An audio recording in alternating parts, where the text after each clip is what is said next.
আজকে আমরা মার্কেটের মধ্যে ভালো র্যালি দেখেছি। নিফটি 114 পয়েন্ট, সেন্সেক্স 294 পয়েন্ট পজিটিভে ক্লোজ দিয়েছে। কিন্তু ব্যাংক নিফটিতে আমরা দেখেছি ভালো প্রফিট বুকিং হয়েছে। ব্যাংক নিফটি আজকে 55,000 যে স্ট্রং সাপোর্ট তার নিচে ক্লোজ দিয়েছে। তো ব্যাংক নিফটির মধ্যে কেন সেলিং এসছে সেটা নিয়ে আলোচনা করব। এছাড়াও আমরা মিড ক্যাপ ইন্ডেক্সে 970 পয়েন্ট পজিটিভে প্রায় 2% কাছাকাছি পজিটিভে ক্লোজ দিয়েছে, আর স্মল ক্যাপ ইন্ডেক্সে 168 পয়েন্ট পজিটিভে ক্লোজ হয়েছে। তো আগামীকাল নিফটি ব্যাংক নিফটি কীরকম ট্রেড করবে সেটা নিয়ে আলোচনা করব। এর সাথে সাথেই স্টেট ব্যাংক অফ ইন্ডিয়া এবং কোটাক ব্যাংকের রেজাল্ট এসেছে। এই স্টকগুলো আজকে ভালো সেলিং হয়েছে। কোথায় এদের স্ট্রং সাপোর্ট আছে সে বিষয়ে আলোচনা করব। আর আমার এক ভিউয়ার্স বাজাজ হোল্ডিং স্টকটা নিয়ে আলোচনা করার জন্য রিকোয়েস্ট করেছে, তো সেই স্টকটা নিয়েও আলোচনা করব। চলুন তাহলে ভিডিওটা শুরু করা যাক। আমি নিরুপমা, শেয়ার শেখো চ্যানেলের পক্ষ থেকে সকল ভিউয়ার্সদের স্বাগত জানাই। আর চ্যানেলে যদি ফার্স্ট টাইম ভিজিট করে থাকেন তাহলে অবশ্যই চ্যানেলটা সাবস্ক্রাইব করে নেবেন, আর পাশে থাকা বেল আইকনটা প্রেস করে রাখবেন। আমি ভিডিও আপলোড করার সাথে সাথে আপনাদের কাছে ভিডিওটা পৌঁছে যাবে। আর ভিডিওটা যদি ভালো লাগে অবশ্যই লাইক এবং শেয়ার করতে ভুলবেন না। আজকে আমরা মর্নিংয়ে যখন আমাদের মার্কেট ওপেন হচ্ছে আমরা দেখেছি গ্যাপ আপ ওপেনিং হয়েছে। গতকালের ভিডিওতেই আপনাদের সাথে শেয়ার করেছিলাম যে আজ আমরা মানডেতে মার্কেটে একটা গ্যাপ আপ ওপেনিং দেখতে পাবো। তা মার্কেট যখন ওপেন হয়েছিল 24,419 নিফটি ওপেন হয়েছে। সেখান থেকে আমরা নিফটিকে দেখেছি 24,526 পর্যন্ত হাই তৈরি করে এবং সেখানেই একটা প্রফিট বুকিং আসে নিফটির মধ্যে। নিফটি সেটা 24,400 সাপোর্ট নিয়ে ক্লোজিং টাইমে 24,461-তে ক্লোজ দেয়। তো মার্কেটে আমরা লাস্ট ফ্রাইডেতে যে ক্লোজিং পেয়েছিলাম তার থেকেও কিন্তু ভালো জায়গায় আজকে আমাদের নিফটি ক্লোজ দিয়েছে। তো আমরা যদি একবার নিফটির চার্টটার দিকে ওপেন করি, যে আজ থেকে ঠিক এক মাস আগে অর্থাৎ 7 এপ্রিলে নিফটি ট্রেড করছিল 21,750 কাছে ট্রেড করছিল। তো সেখান থেকে এখন আমরা নিফটিকে প্রায় দেখছি 24,500 কাছে ট্রেড করেছে, অর্থাৎ নিফটি 2700 পয়েন্ট পজিটিভে ট্রেড করছে। তো আজকে নিফটি যে ইম্পর্ট্যান্ট লেভেলটা আছে 24,400-র ওপর ক্লোজ দিয়েছে। তো আজকে এই যে মার্কেটে এতটা র্যালি দেখেছি, তো সেই র্যালির পেছনে কিন্তু সবচেয়ে বেশি আদানি গ্রুপের স্টকের কিন্তু কন্ট্রিবিউশন রয়েছে। সেখানে আমরা দেখতে পাচ্ছি Adani Enterprise 7.83%, Adani Total Gas 10.95%, Adani Port 6.46%-এরও বেশি পজিটিভে ট্রেড করেছে। তো আজকে এই যে নিফটি এতটা র্যালি দেখিয়েছে, কিন্তু তার বেশিটাই আদানি গ্রুপের স্টকের কন্ট্রিবিউশন রয়েছে। তো আগামীকাল মার্কেট কীরকম ট্রেড করবে সেটা নিয়ে আলোচনা করার আগে আমরা একবার গ্লোবাল মার্কেটের দিকে ফোকাস করব। তো সেখানে আমরা দেখতে পাচ্ছি যে নিকাই এবং হ্যাংসেন আজকে তাদের মার্কেট ক্লোজ রয়েছে। আর ইউরোপ মার্কেটে মোটামুটি একটা মিক্সড ট্রেড হচ্ছে। আর ইউএস মার্কেটে ডাউন জোনের ফিউচার 300 পয়েন্ট নেগেটিভে ট্রেড করছে। তো এখন নিফটির জন্য যেটা স্ট্রং সাপোর্ট সেটা হচ্ছে 24,300 থেকে 24,350। যদি আগামীকাল কোনো কারণে নিফটিকে আমরা 24,370 থেকে 24,400 এর কাছাকাছি আসে, কারণ আমরা দেখতে পাচ্ছি ইউএসের যে ডাউন জোনের ফিউচার সেটা নিচের দিকে ট্রেড করছে। তো সেখানে প্রায় একটা 9 দিন পর পর র্যালি হবার পর এখানে একটা প্রফিট বুকিং হচ্ছে।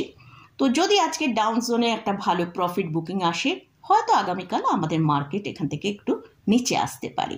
তো এই কারেকশানে যদি আমরা নিফটিকে 24,370 থেকে 24,400-র কাছাকাছি আসে, সেটা কিন্তু একটা ভালো বাই অপরচুনিটি হতে পারে। এর জন্য অবশ্যই আমাদের কিন্তু ওয়াচে রাখতে হবে যে সাপোর্ট লেভেল অর্থাৎ 24,300 থেকে 24,350 এই যে সাপোর্টটা মেনটেন করতে পারছে কিনা। আর নিফটি যদি ওপরের দিকে 24,500-র ওপর ট্রেড করতে থাকে, তাহলে ট্রেড করে সাস্টেন করে, তাহলে নিফটি ওপরের দিকে 24,550 থেকে 24,600 পর্যন্ত একটা আপসাইড দেখাতে পারে। তো এটা গেল নিফটি নিয়ে আলোচনা করলাম। এবারে আসছি ব্যাংক নিফটি। ব্যাংক নিফটির মধ্যে কিন্তু আজকে আমরা দেখেছি ব্যাংক নিফটির যে স্ট্রং সাপোর্ট লেভেল 55,000 তাকে ব্রেক করেই আজকে ক্লোজিং দিয়েছে। ব্যাংক নিফটি 54,919-এ ক্লোজ হয়েছে, 195 পয়েন্ট নেগেটিভে।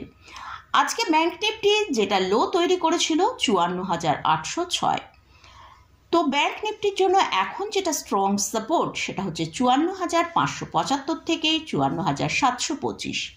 তো আজকে এই যে ব্যাংক নিফটিতে এতটা সেলিং আমরা দেখতে পাচ্ছি, মোটামুটি আমরা সব ইন্ডেক্স মানে ব্যাংক নিফটি ছাড়া মোটামুটি সব ইন্ডেক্সগুলোতেই দেখছি ভালো একটা র্যালি দেখিয়েছে।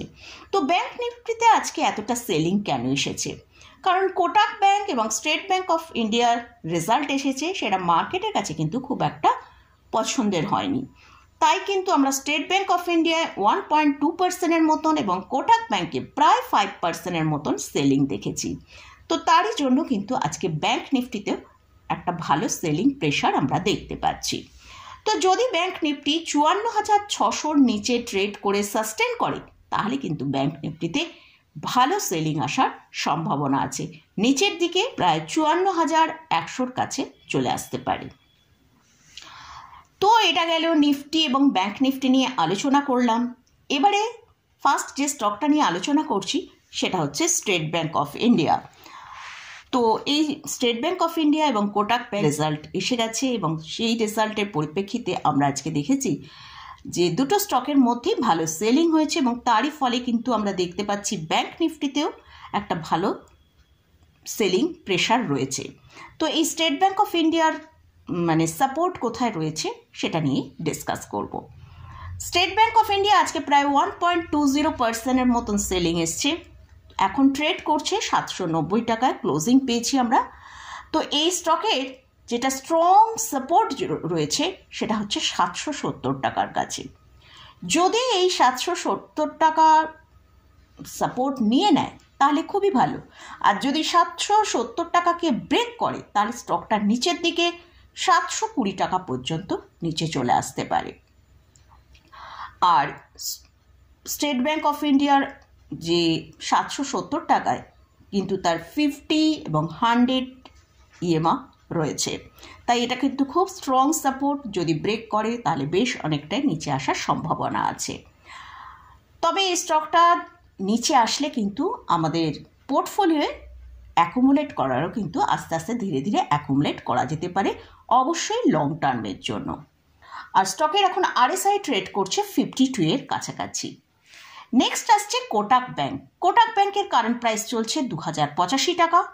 আজকে স্টকটা প্রায় 5%-এর মতন নিচেই ট্রেড করেছে, ক্লোজিং টাইমে আমরা দেখেছি 4.59% নিচে ক্লোজ দিয়েছে। তো স্টকটা কিন্তু একটা সাপোর্ট লেভেলের কাছে ক্লোজ দিয়েছে, সেটা হচ্ছে 50 ইএমআ। যদি এই 2085-কে ব্রেক করে তাহলে স্টকটা নিচের দিকে 1911 টাকা পর্যন্ত নিচে আসতে পারে। তো এই স্টকটাকেও আমরা যদি আমাদের পোর্টফোলিও অ্যাড করতে চাই তাহলে একটু ওয়েট করা উচিত, যে যদি 2085টা ব্রেক করে তারপরেই মানে অ্যাকুমুলেট করার চিন্তাভাবনা করলে বেটার হবে। অবশ্যই কিন্তু এগুলো লং টার্মের জন্য বাই করার কথা বলছি। এবারে লাস্ট যে স্টকটা নিয়ে আলোচনা করছি, আমার ভিউয়ার্স বাজাজ হোল্ডিং এই স্টকটা সম্পর্কে আলোচনা করার জন্য রিকোয়েস্ট করেছেন। তো এই স্টকের কারেন্ট প্রাইস চলছে 11,894 টাকা। স্টকটা আজকে প্রায় 1% ডিক্লাইনে ট্রেড করেছে। স্টকটা তার হায়ার লেভেল থেকে প্রায় 17%-এর মতন রিসেন্ট কারেকশান দেখেছি। আমরা একবার যদি স্টকের চার্টটা দেখি সেখানে দেখতে পাচ্ছি স্টকটা কিন্তু একটা রেঞ্জের মধ্যে ট্রেড করছে। ওপরের দিকে 12,650 আর নিচের দিকে 10,350। যদি ওপরের দিকে 12,650-কে ব্রেক করে ওপরের দিকে ট্রেড করে তাহলে 13,238 টাকা পর্যন্ত ইমিডিয়েট একটা আপসাইড দেখাতে পারে, আর নিচের দিকে 10,357-কে ব্রেক করে যদি নিচে আসে তাহলে ইমিডিয়েট 9,900 কাছে চলে আসতে পারে। তো এটা একটা লার্জ ক্যাপ ক্যাটাগরি স্টক, এদের market capitalization 1,32,424 crore, 52 week high হচ্ছে 13,238 টাকা। 52 উইক লো হচ্ছে 7,660 টাকা। স্টকের কারেন্ট পি চলছে 17.6 কাছে। স্টকটা কিন্তু এখনও একটু হাই প্রাইসের কাছে ট্রেড করছে। এছাড়াও এই কোম্পানি কিন্তু হেলদি ডিভিডেন্ড পে করে। এটা একটা অলমোস্ট ডেট ফ্রি কোম্পানি। এদের রিজার্ভ কিন্তু খুব স্ট্রং রয়েছে, যেটা মার্চ 2024-এ 59,712 করোড়। এদের ক্যাশ ফ্লো পজিটিভে ট্রেড করছে। আর এই স্টকের যদি শেয়ার হোল্ডিং প্যাটার্ন দেখি, সেখানে প্রোমোটারের হোল্ডিং আছে 51.45%, এফআইসের আছে 10.56%, ডিআইসের কাছে আছে 7.30%, আর পাবলিকের হোল্ডিং হচ্ছে 30.69%। তবে এই স্টকটা ফান্ডামেন্টালি খুবই স্ট্রং স্টক। যদি পোর্টফোলিও অ্যাড করার জন্য চিন্তা ভাবনা করেন, তাহলে অবশ্যই ডিক্লাইনে বাই করাটা বেটার হবে, কারণ স্টকটা এখনও কিন্তু তার হায়ার লেভেলের কাছেই, মানে একটু হাই প্রাইসে ট্রেড করছে। যদি স্টকটাকে আমরা নিচের দিকে 9,000-এর কাছাকাছি পাই, সেই জায়গাটায় কিন্তু খুব ভালো একটা বাই অপরচুনিটি হতে পারে, তো লং টার্মের জন্য পোর্টফোলিও অ্যাড করার জন্য। তো মোটামুটি এইসব স্টক এবং ইন্ডেক্স নিয়ে আলোচনা করলাম। এইসব স্টকে বা ইন্ডেক্সে কোথাও কোনো বাই রেকমেন্ডেশন নেই। এসব স্টকে বা ইন্ডেক্সে কোথাও কোনো পজিশান নিতে চান, তার আগে ভালো করে চার্ট অ্যানালিসিস করে নিয়ে তারপরই পজিশান নেবেন। তো মোটামুটি আজকের মতন ভিডিওটা এখানেই শেষ করছি। ভিডিওটা যদি ভালো লাগে অবশ্যই লাইক করবেন, শেয়ার করবেন, সাবস্ক্রাইব করবেন। ধন্যবাদ।